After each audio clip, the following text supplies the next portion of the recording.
talking to myself. So I talk to and with myself a lot. I do it a lot. I do it at least once a day.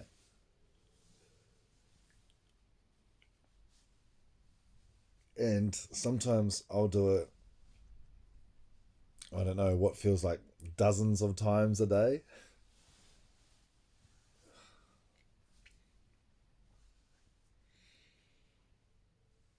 I like talking to myself and making myself laugh. I've even sometimes talked to myself just to let emotions out, even if they're sad emotions. I talk to myself when I have a problem that I'm trying to work through, or even if I'm creating the problem in my own head, then I'll find I talk to myself.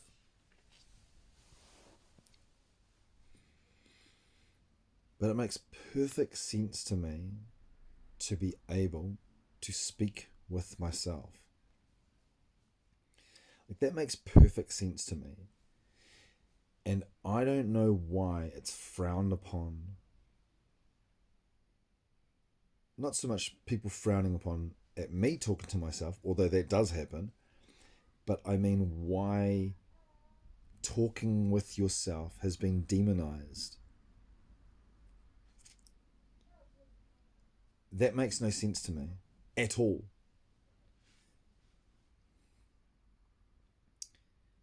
Here's why. Because out of the 9 billion people on this planet, I am the only one that has seen what I've seen, heard what I've heard, tasted what I've tasted, felt what I've felt, and thought and processed all of my experiences in the way that I have.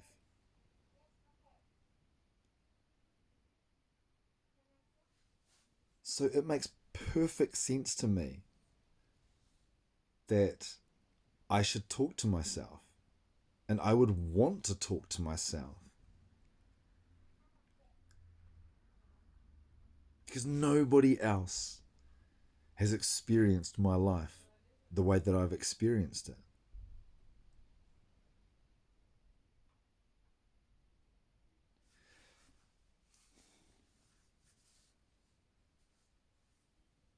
If I think about when I'm talking to myself and let's say it's a problem that I'm working through or how I've perceived a problem, sometimes I'll say it out loud, just verbalize it, and then as soon as I give voice to it, the problem goes from being this almost insurmountable one that I've created in my head to one where just by giving voice to it, it's reduced the scale of it. I've been able to give it a little bit of definition, and that definition, those details, allow me to understand, well, what is this thing that I'm actually stuck on? What is this obstacle? What is this barrier that I thought was 100 out of 100? But now that I've just said it out loud, it's actually only an 80 out of 100. And then when I do that, then I can say something else. And often what I find is if I bring something from 100 out of 100 to an 80 out of 100, just by giving voice to it, then the next time I say something out loud, it can be something quite affirming and saying, oh shit, man. Yeah, no, that's right. The problem's not that big, Eddie. I thought it was like this, but it actually looks a lot like this. And then suddenly I wipe off another 10 or 15 points. And so now it's a 65 out of 100. Seemingly the same problem, but just by talking with myself about it out loud, not just in my head, but like giving voice to the words, I've reduced the size of this problem. Often, I guess because of my nature, is that when I do that, I start to laugh. I find humor in it. And this happens a lot too. This is not like a one-off or a 1 in 20. This is maybe a 1 in 5, where I'll say the thing out loud. I'll realize, actually, it's not as big as I thought it was. I'll make a comment, laugh, realize it's definitely not as big as what I thought it was. And then I start chuckling to myself. And this is where a lot of my self-deprecating humor comes in as well. Is that I'll tease myself for making this thing so big as it was when really it was a mountain out of a molehill.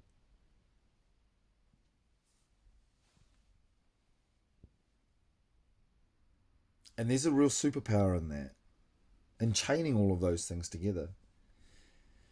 The recognizing that there's a thing in my head, the giving voice to it and verbalizing it out loud, the countering it with my own new perspective, the picking up on it and realizing that I'd blown this thing out of the water and it was much smaller than it was, and then laughing at myself at doing that.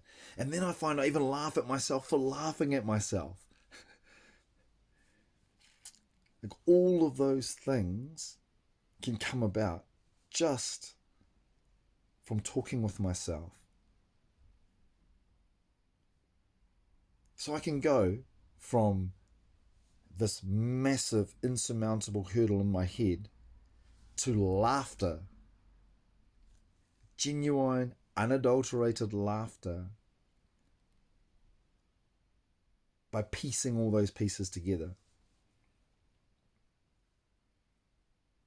Once again, the foundation for it is the knowledge that I'm super comfortable talking with myself because it makes perfect sense to me to speak with myself,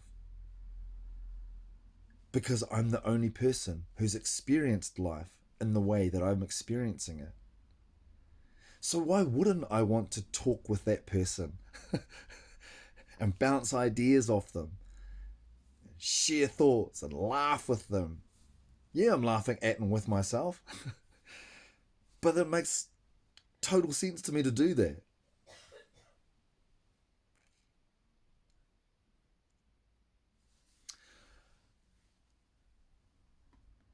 There's another aspect of the talking with myself that I love, and this connects with other keys that I've identified to loving life more. And you've probably experienced it where you have a moment somewhere and it makes you laugh. And then you think about the moment again much later on, and then you laugh again. That aspect of savoring being one of the keys to loving life more. When I do that savoring and I'm by my own, I'll talk out loud and I'll even recite and regale the story, the humorous story that got me there in the first place, and laugh about it again. And all of this is coming just because I'm really comfortable talking with myself.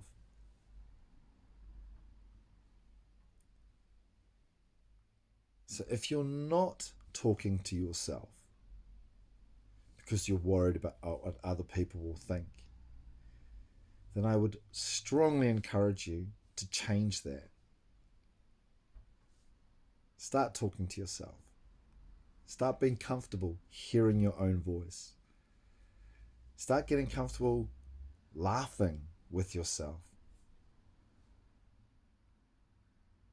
Because there are definitely keys to loving life more when we talk with ourselves.